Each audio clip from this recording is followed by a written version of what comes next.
નમસ્કાર મિત્રો, તો આજની આપણી આગળની રસોઈ છે ભરેલા કારેલાનું ટેસ્ટફુલ શાક. તો ચાલો મિત્રો, ભરેલા કારેલાનું શાક આપણે કેવી રીતે બનાવવાનું છે તે પણ જોઈ લઈએ. તો સૌપ્રથમ આપણે 500 ગ્રામ કારેલા લીધા છે. તેને ઉપરથી બધા જ છોલી નાખ્યા છે અને તેને એક સાઈડથી કાપીને તેની અંદરના બધા જ બીયા આપણે કાઢી લીધા છે, જેથી કારેલા બિલકુલ કડવા ના લાગે. ત્યારબાદ આપણે મસાલા લીધા છે, મીઠું, મરચું, હળદર અને ગરમ મસાલો. ત્યારબાદ આપણે 2 ચમચી ખાંડ લીધી છે અને 1 ચમચી અજમો અને 1 વાડકી ચણાનો લોટ. શાક બનાવવા માટે આપણે સૌપ્રથમ એક કઢી લઈશું. તેમાં 4-5 ચમચી તેલ નાખીને તેને ગરમ થવા દઈશું. તેલ ગરમ થયા બાદ તેમાં આપણે 1 વાડકી ચણાનો લોટ નાખી દઈશું. લોટને બરાબર શેકીને તેનો માવો તૈયાર કરી દઈશું.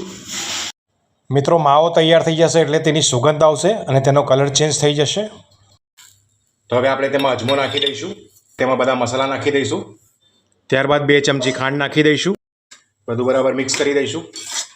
માવામાં નાખેલા બધા મસાલા સરસ રીતે શેકાઈ ગયા છે, તો તેને એક ડીશમાં કાઢી લઈશું અને ઠંડો થવા દઈશું. તો મિત્રો, આપણો માવો ઠંડો થઈ ગયો છે. તો આપણે જે કાપેલા કારેલા હતા તેમાં આ રીતે માવાને ભરી દઈશું. તમે જોઈ રહ્યા છો કે માવો કેવી રીતે ભરવાનો હોય છે કારેલામાં.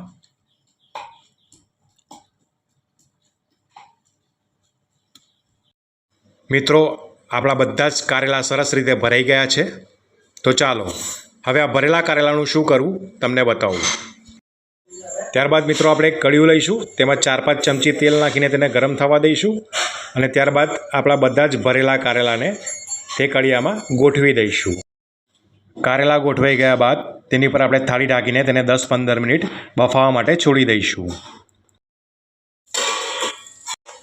તો તમે જોઈ શકો છો મિત્રો, આપણા કારેલા સરસ રીતે બફાઈ ગયા છે. હવે આપણે તેમાં વધેલો માવો પણ નાખી દઈશું.